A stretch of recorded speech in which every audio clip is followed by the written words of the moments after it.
কোথাও হয়তো কেউ কেউ কোনো কিছু করার চেষ্টা করছে, যার মাধ্যমে জনগণের সেই প্রস্তাবিত গণতান্ত্রিক যে যাত্রা, সেই যাত্রা ব্যাহত হতে পারে।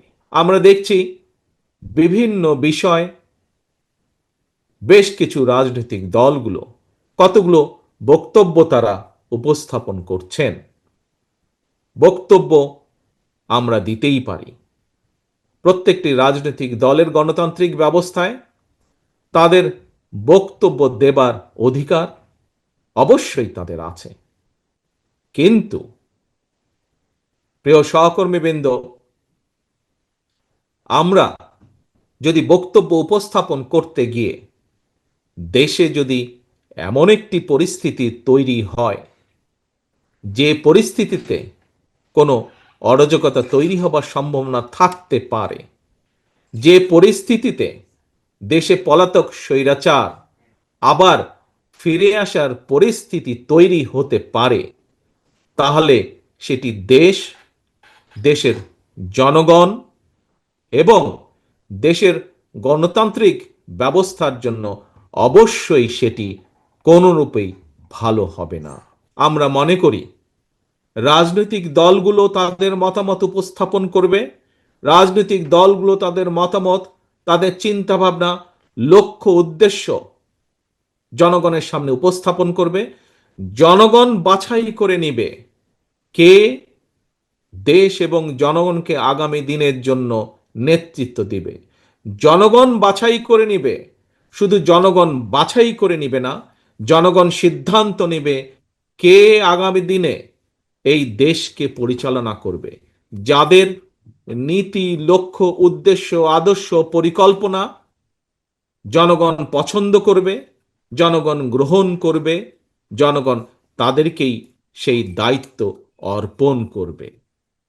আজকে যদি আমরা জনগণকে বাইরে রেখে, জনগণের কাছে না গিয়ে যদি রাজনৈতিক দলগুলো একটি জায়গায় বসে আলোচনার পরিবর্তে, একটি সিদ্ধান্তের পরিবর্তে, জনগণের কাছে যাওয়ার পরিবর্তে যদি শুধু নিজেরাই আমরা কথা বলতে থাকি, তাহলে ওই যে একটু আগে বললাম, একটি অরাজক পরিস্থিতি তৈরি হবে। যেই পরিস্থিতি কাঙ্ক্ষিত নয় দেশের জন্য, কাঙ্ক্ষিত নয় জনগণের কাছে। যে পরিস্থিতি পলাতক স্বৈরাচারকে আবার ফিরে আসার পরিস্থিতি হয়তো তৈরি করতে পারে। বাংলাদেশ জাতীয়তাবাদী দল মনে করে, বিশ্বাস করে জনগণই সকল রাজনৈতিক ক্ষমতার উৎস। সেই জন্য আপনারা দেখেছেন, আপনাদের প্রত্যেকের মনে আছে, আমরা কিসের ভিত্তিতে দেশকে আগামী দিন বাংলাদেশ জাতীয়তাবাদী দল যদি জনগণের সমর্থন নিয়ে ইনশাআল্লাহ আগামী দিনে সরকার গঠন করতে সক্ষম হয়, তাহলে কিসের ভিত্তিতে, কোন রূপরেখার ভিত্তিতে আমরা দেশকে পরিচালনা করতে চাই, তা আমরা আজ নয়, গতকালকেও নয়, গত পরশুও নয়, আমরা প্রায় 2.5 বছর আগে 31 দফার মাধ্যমে দেশের মানুষের কাছে তা উপস্থাপন করেছে। আজকে অনেক বিভিন্ন বিষয় নিয়ে বর্তমান অন্তর্বর্তীকালীন সরকার রিফর্ম কমিটি গঠন করেছেন এবং সেখানে বিভিন্ন রাজনৈতিক দলকে তারা আহ্বান জানিয়েছেন। প্রায় সকল গণতান্ত্রিক রাজনৈতিক দল সেখানে অংশগ্রহণ করেছে। তারা বিভিন্ন বিষয়ে তাদের মতামত দিয়েছে। কিছু বিষয়ে সকলেই কম বেশি একমত হয়েছে, কিছু বিষয়ে ভিন্নতা রয়েছে, থাকতেই পারে।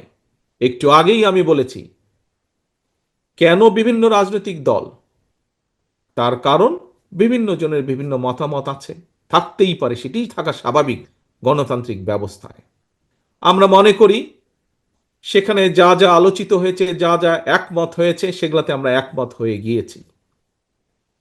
সেখানে যেই বিষয়গুলোতে আমরা একমত হতে পারিনি, আসুন আসুন জনগণের উপরে যদি বিশ্বাস রাখেন, জনগণের উপরে যদি আস্থা রাখেন, তাহলে জনগণের উপরে ছেড়ে দিন। আপনার নীতি আদর্শ, আপনার লক্ষ্য উদ্দেশ্য জনগণের সামনে উপস্থাপন করুন। লেট পিপল ডিসাইড, জনগণকে সিদ্ধান্ত নিতে দিন। কারণ দিন শেষে রাজনীতিতে আমাদের আস্থা, আমাদের এই বিশ্বাস বাংলাদেশের জনগণ। বিভিন্ন আলোচনায়, বিভিন্ন বক্তৃতা বিবৃতিতে শুধু আমাদের নেতাকর্মীরাই নন, যারা নিরপেক্ষ মানুষ, যারা অনেক অন্য দলেরও নেতাকর্মীদেরকে আমি দেখেছি একটি কথা বলেন, বিএনপি বর্তমানে আলহামদুলিল্লাহ আল্লাহর রহমতে বাংলাদেশের সবচেয়ে বড় রাজনৈতিক দল। সবচেয়ে বড় রাজনৈতিক দল হিসাবে আমি প্রথমেই কৃতজ্ঞতা প্রকাশ করি এই দেশের মানুষের কাছে, এই দেশের জনগণের কাছে। কারণ জনগণের সমর্থন না থাকলে অবশ্যই কোনো রাজনৈতিক দল বড় হতে পারে না। এরপরে আমি কৃতজ্ঞতা প্রকাশ করি আমার তৃণমূল পর্যায়ের, মাঠ পর্যায়ে সেই সকল নেতাকর্মী যারা দিন রাত অক্লান্ত পরিশ্রম করে দলের নীতি এবং আদর্শকে জনগণের দৌড় গোড়ায় পৌঁছে দিয়েছেন, জনগণের দৌড় গোড়ায় নিয়ে গিয়েছেন এবং তার পক্ষে মতামত সৃষ্টি করে, দলের পক্ষে মতামত সৃষ্টি করে জনগণকে ঐক্যবদ্ধ রেখেছেন। সেই সকল নেতাকর্মীদেরকে কৃতজ্ঞতা জানাই এবং ধন্যবাদ জানাই। প্রিয় সহকর্মীবৃন্দ, সারা বাংলাদেশে আজ ঠাকুরগাঁর জেলা সম্মেলনে উপস্থিত হয়েছি আমি, আপনাদের সামনে বক্তব্য রাখার আমার সুযোগ হয়েছে। এই মুহূর্তে আপনাদের এই অনুষ্ঠানের মাধ্যমে এবং আপনাদের মাধ্যমে সারা বাংলাদেশের শহীদ জিয়া এবং দেশনেত্রী খালেদা জিয়ার প্রতিটি সৈনিকের কাছে একটি কথা আমি তুলে ধরতে চাই। আপনারা প্রত্যেকেই এক একজন পোড় খাওয়া রাজনৈতিক কর্মী। নিশ্চয়ই আপনারা বুঝতে পারছেন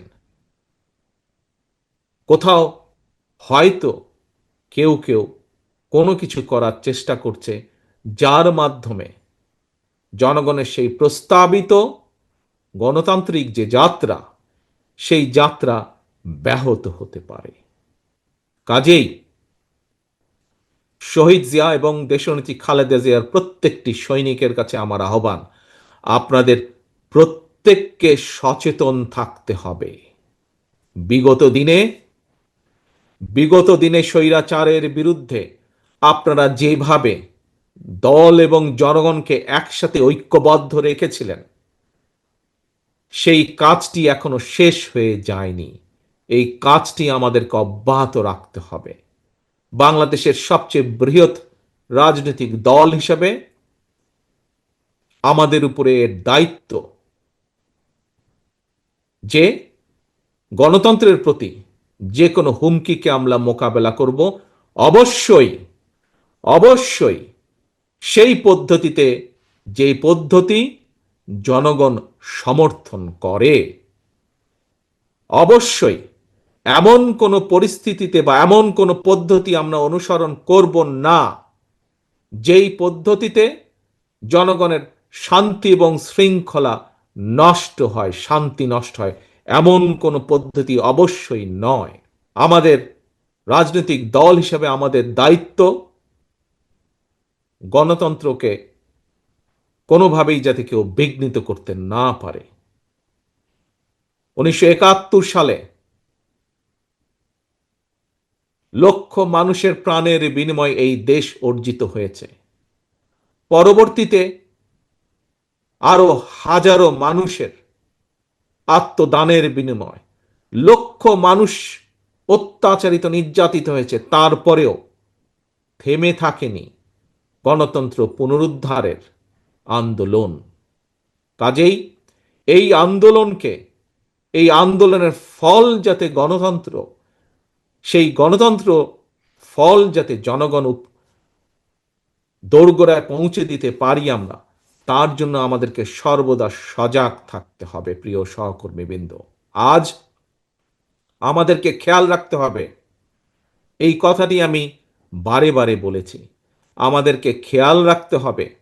একটু আগে এখানে একজন বক্তা বলেছেন যে বেশ অনেকবার আমি বিগত 1 বছরে বলেছি, আমরা যত যাই মনে করি না কেন, যে আমাদের অনেক নেতাকর্মী হয়তো ভুল করে মনে করছেন যে আগামী দিনের নির্বাচন হয়তো সহজ হবে। আমি আজকে থেকে 1 বছর আগে বলেছিলাম, আমরা যত সহজ ভাবছি তত সহজ নয় ব্যাপারটি। আপনাদের নিশ্চয়ই সেই অনুষ্ঠানে উপস্থিত ছিলেন অনেকেই, সবাই না থাকলেও, যেই অনুষ্ঠানে 1 বছর আগে আমি এই কথাটি বলেছিলাম। অনেকেই আপনারা সেদিন উপস্থিত ছিলেন। প্রিয় সহকর্মীবৃন্দ, যা আমি 1 বছর আগে বলেছিলাম, পারিপার্শ্বিক অনেক কিছু দেখলে ধীরে ধীরে মনে হয় সেই কথাটি হয়তো সত্য হতে যাচ্ছে। কাজেই বাংলাদেশের সবচাইতে বড় রাজনৈতিক দল হিসাবে আমাদের দায়িত্ব, যেভাবে বিএনপি দেশের মানুষকে সাথে নিয়ে গণতন্ত্র পুনরুদ্ধারের আন্দোলনকে জোরদার করে তুলেছিল, সেই আন্দোলনকে জনগণকে সাথে নিয়ে সফল করেছিল। আসুন আজকের এই কাউন্সিল অধিবেশনে আমাদের প্রতিজ্ঞা হোক, ঠিক একইভাবে যতক্ষণ পর্যন্ত এই দেশের মানুষের গণতান্ত্রিক অধিকার পুনঃপ্রতিষ্ঠিত না হয়, যতক্ষণ পর্যন্ত বাংলাদেশ গণতন্ত্রের লাইনে আবার উঠে না আসে, সেই রেল লাইনে উঠে না আসে, গণতন্ত্রের রেল লাইনে, ততক্ষণ পর্যন্ত বিএনপির আন্দোলন থেমে থাকবে না।